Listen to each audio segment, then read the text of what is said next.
This is the Big O Show. This is the Big O Show. Omar Kelly, and follow him on Twitter at Omar Kelly. Catch his work at the Sun Sentinel. Omar, is there any truth that I mean? I was told you're working on a Jacoby Brissett statue outside the stadium. Any truth to that?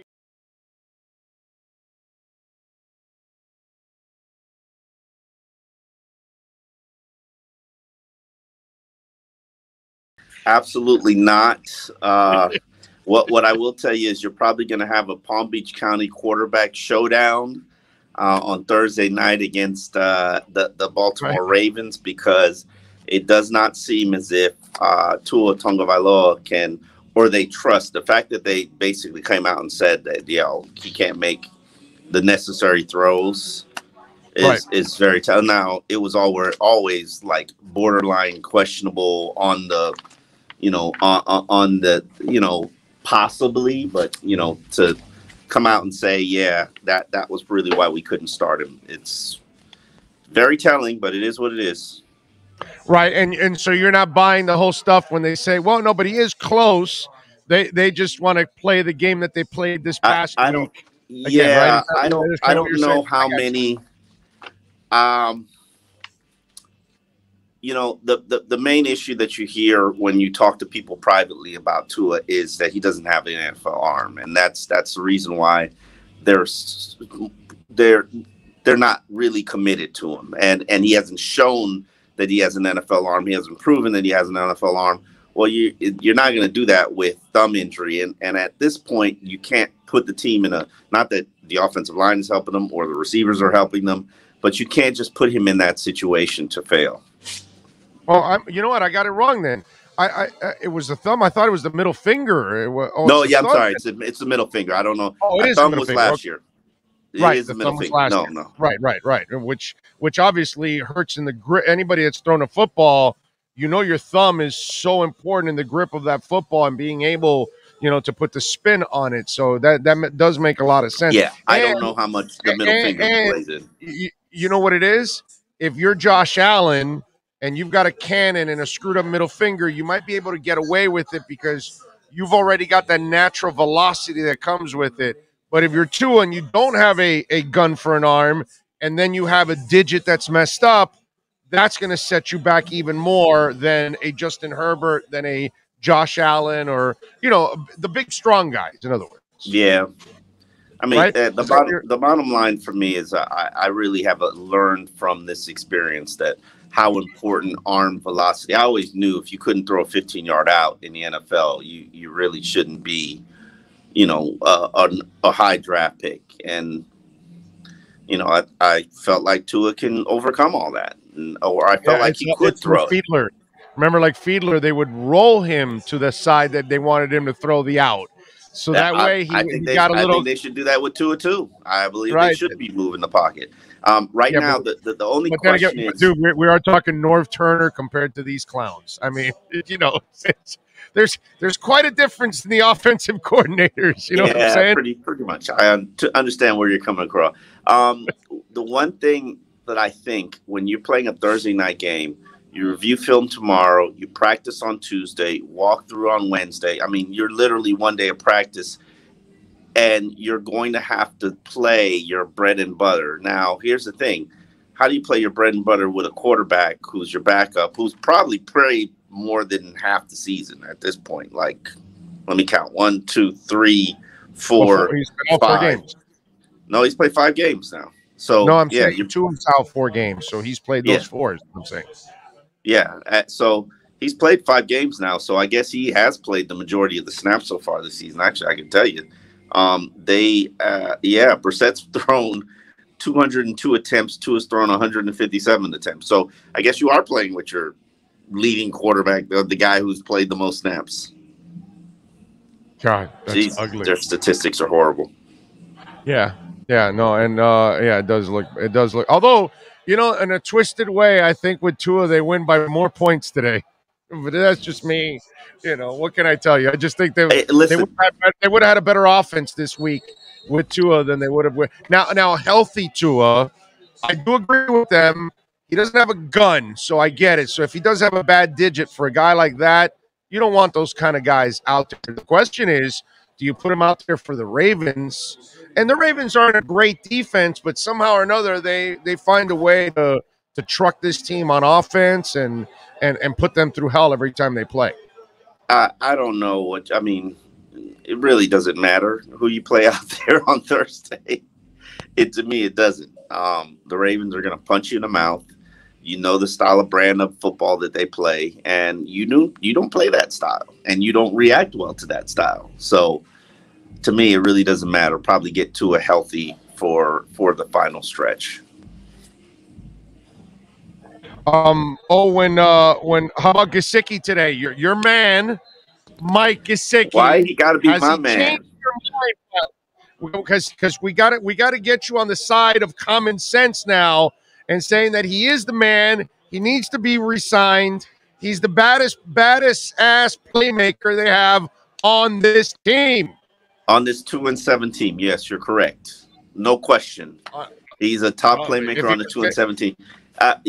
As I if he was with Aaron Rodgers, what would he be? What would he be with a Aaron Pro Bowl Rodgers? player? No question, he'd be a Pro Bowl player. But okay. I'm not saying get rid of him. I'm just putting a franchise tag on him. I'm not committing major big time dollars to him for this reason. Mike Gesicki, when he's on the field, you're passing. They're passing. And he's pretty much playing like a wide receiver now. He's lining up out wide. Like, okay, so I pay him like a slot receiver. You're breaking up. I don't know. Let me ask you something. Go ahead. Let me ask you something. Yes. I get that, okay, but he's still a great pass catching tight end. What? Can you hear me now? He's a great pass catching tight end. Okay. He is a great pass catching tight end. However, I don't want that. Okay. I want a real tight end because if I'm putting him on the field. Hello? I don't know. Oh, it broke up. Yeah. Yeah. You know what? Can we do this? Can we get him on the phone real quick? Yeah, let's go on the phone. Let's get you on the phone real quick because it'll sound a lot better. Let's finish the interview on the phone. We're going to call you right now. Give us 1 minute, all right? Take a quick quick break here, Sean. We will call you right back right now and get you on. All right, here we go. We'll finish off. We're back. All right, I think we got Omar there. Omar, you there? You good? I am here. Yes, all right, I am here. Beautiful. All right, so what were you saying about Gesicki? Go ahead. That you don't want to pay him for what? I'm going to give him the franchise tag. I'm not committing huge major dollars unless he's taking a multi-year contract as a slot receiver, which is exactly what he is. Now, if he can accept a contract as a slot receiver, getting $8 to $9 million a year, we're cool. But right now, I'd slap him with the franchise tag at 10 and see how he plays another year under maybe a new offensive coordinator and a new whatever comes this team's way. I'm not signing him to a multi-year contract because anytime Gesicki's on the field, you're telegraphing what you're doing. You're telegraphing your intentions. So let me ask you, I wanted to, because I thought about this, and so I'm going to ask you a question that I know is going to completely stump you, and because you probably have never thought about it this way, because most of us don't. But since you and I have had this conversation for a while now, think about this. How many tight ends in the league can catch like Gesicki and block? 2. And I know people say Kelsey can't block, but I'm sorry, he can. I'll give you Kelsey. I'll give you Waller. I'll give you obviously Kittle. Kittle is the best two-way tight end. He's the best two-way tight end in the NFL because he's the best blocker that is a pass catcher like him. But my point is that perfect tight end you're talking about is actually like a unicorn. It's like it's a rainbow with a pot of gold at the end. It's impossible to find, Omar. You're asking the impossible. What is normal in this league is to have pass catching tight ends that really don't block a lot because there's a ton of them in this league that don't block, and there's also very little of those guys that you want. It's like 3 or 4 guys, maybe 5. I don't even think there's 5, but whatever. Out of 32 teams, they're so rare, Omar. I would rather Eric Ebron and OJ Mayo, a guy who can get out there and be a decent. I don't need Gesicki to be my number one target lining up out wide. I think it's a slap in the face to all these receivers when he's lining up out wide. He's better than them in the air, Omar. He is better than them. He's a mismatch when you defend him with a safety and a cornerback. Yeah, they're going to do these jump balls. Okay, good and great, and I respect that. But I never cover him with a linebacker. I think any team that covers him with a linebacker, they're stupid because. Okay, of course he's going to get separation against a linebacker. But if you put a linebacker on him, if you put a safety, a cornerback on him, I'm talking with a nickel cornerback, it's not like he's going to go in line and then all Dolphins are all of a sudden going to say, oh, let's run the ball because we've got a mismatch on the field. And that's the problem with Gesicki. It's like all he is a slow wide receiver. Yeah, I know that, and he's the only guy that can catch balls like that since Oronde Gadsden. And Eric Ebron has been injury-prone and inconsistent. I'd rather have Gesicki over Ebron any day of the week and twice on, and Mayo too, bro. I mean, you gave me two tight ends that I don't think are good examples to say you take those guys over Mike Gesicki. I'm saying the type. I'm saying I would rather have a traditional tight end, and I've always been like that. But Doggy, it's like the fullback. It's disappearing. There aren't many anymore. They don't make them anymore, Doggy. But Durham might still play a crap load of plays, and it's not like he's good. Adam Shaheen plays a crap load of plays. It's not like he's good. And you know why they play all those plays? Because Gesicki can't block. So then Hunter Long is that bad? Yeah, pretty much. He must be, right? Because, dude, for a Boston College coach to not be playing the kid that he probably pulled for from Boston College, that's got to hurt him. Thank you, guys. Thank you. That's got to hurt him. That's got to hurt him big time to not play that guy, dude. They have 3 tight ends. All of them are average. I doubt any of them would even play for a half-decent team. Not counting Gesicki, because I really don't count Gesicki as a tight end, by the way. But yeah, that's it. I don't. He's a slot receiver, cool, dude. I mean, he is a slot receiver. When he lines up in line, Omar, but that's today's game. I don't care. The freak, what position does he play? The freak is if you find the Waller. The freak is if you find the Kittle. Position does he play? Tight end. But if you look at his percentage of snaps, he's never in line. He's always out wide. He's always in slot. But that doesn't. He's always flexed out. But Doggy, you're going too traditional. They play tight ends outside, off the line, all the time. Okay. Well, okay. Let me put this on. Let me end this conversation. I don't want any of these guys. I don't want any of these guys in charge of this team making any decisions for the long-term future of the Dolphins. Okay. None of them. That's more than fair from you. Any of the fans, anybody that's mad at Greer and Flo and even Ross, if you want, I totally understand that. There's nothing to defend right now. Nothing. So I want whoever's going to be running this team in the future to just make a decision on Gesicki. Because the last thing I want to do, because hell, this coach got him and didn't even like him at the beginning. And eventually figured out, I got to play him. Hell, Gesicki didn't play the first month of the season, really, because they were like, he's limited in what he could do. Well, he's still one of your best pass catchers and one of your top targets right now. 66 receptions, 529 yards, 2 touchdowns. And truthfully, this is unreal because he probably is on pace to get a 1,000-yard receiver. Yeah, that's right. He's a good player. And I don't. Yes, he's a good player.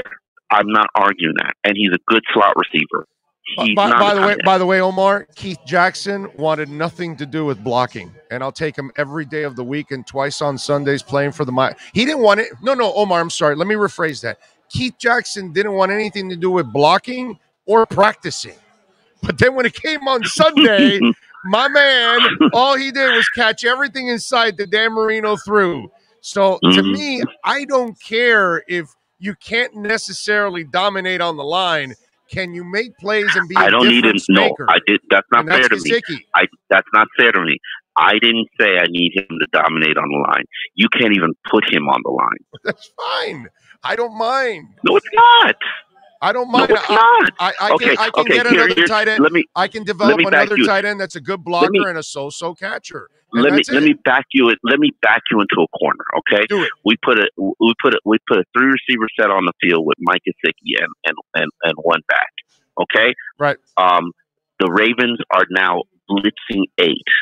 You call in who to help set the edge? Well, how about this? I take out one of the receivers and I leave Gesicki on the field. No. We're ready in play. You got to call it timeout. No. But see, I'm not Flo. I'm not dumb like Flo. 12 seconds before the ball is snapped. There's no time to make any substitutions. Omar, you cannot play 3 receivers over Mike Gesicki is my point. The only guy that belongs on the field with Mike Gesicki is Waddle. That's it. Waddle and Gesicki must be 2 of your 3 receivers on every down, my man. You act like they got anything left. You act like they got anything else to offer. You're right. Matt Collins is there. You're right, Matt Collins. Okay, yeah, Matt Collins. You're right. Devontae gone, Albert gone, Preston gone, Will Fuller gone. I can't count on any of those 4 guys. So I can count on Mike Gesicki and I can count on Waddle, right? I can count on those guys. You know how many plays he lined up out wide? He was a split end, which is a slap in the face to every receiver on this team. I know he's super talented, but that's what he's got to play. And it was funny. I asked him. Wait a minute, Omar. You make it sound like we're supposed to respect the receivers on this team. I have outside of Waddle and Hollins. I have no respect for this receiving. But you're correct. But now I'm limiting how I cover you because I know Mike ain't gonna take me deep. The 9 route is off the table. Not that the 9 route wasn't off the table already, but it was true. True that. But it's now I don't even have to worry about letting him get behind me. I don't even have to play that. Yeah. No, you're right. You're right. And that's my issue. How are we going to use Gesicki? Not to say because he probably is the best slot receiver. Because to me, Jalen Waddle is a slot receiver. It's a misuse. It's but with Gesicki, I can dominate the middle of the field with him, and he becomes just a total mismatch. Eventually, when I can actually get an outside receiver I can count on, that will also open up the middle of the field more for him because the deep safety will have to then worry about him. And then I've got Waddle, and I can work whatever I want in a skinny post with Waddle, and I can take you with an outside receiver and Waddle, clear everything up, and underneath I can have Mike Gesicki absolutely assassinating you. And when I'm in the red zone inside the 25-yard line, it's fade patterns to Gesicki galore. We did it with Arondé Gadsden. You can do it with him. It hasn't worked so far, fade patterns. But anyway, we're talking about this offense, these coordinators, this offensive line. Let me ask you this question: They play anybody but Houston. Do they win? No, of course not, Omar. Today. No. I've said that on the show before you were on.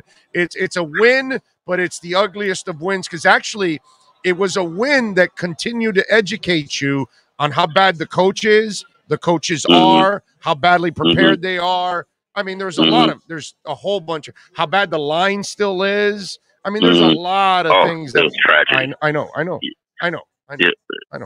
This might have been the worst performance that they played as an offensive line, and the fact that I'm not going to let it slide. I'm not going to ignore it. It is so bad.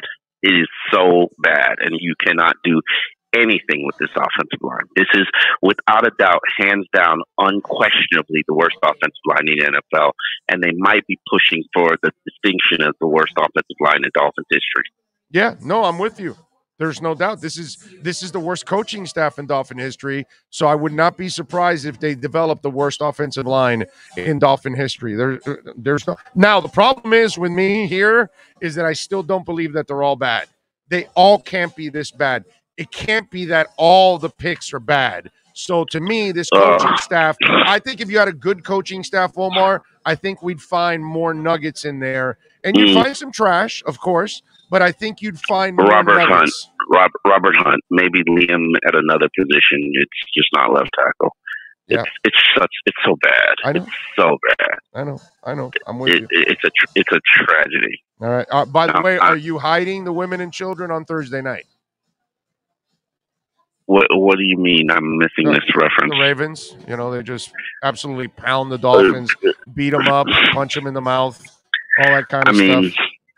I'm coming in. I'm throwing every haymaker I have, and then I'm taking my beat down. Like, man, I'm not quivering. I'm throwing everything I got at him. No, you should. You're right. You should. You got nothing to lose. Because I'm blitzing Lamar. He just beats me deep. He beats me deep. Yeah. Like he scrambles for 60,000 yards. He scrambles for 60,000 yards. Everything I got, I'm throwing at you. I'm throwing the kitchen sink at you. I'm with you. All right, what do you got going on the Sun Sentinel, my brother, so folks can check you out, my friend? Yeah, I'm writing a column about young players like Javon Holland and Brandon Jones. They are the only, basically, meaning the only motivation behind watching the final second half of the season. All right, let's check it out at the South Florida Sun Sentinel. Follow him on Twitter at Omar Kelly.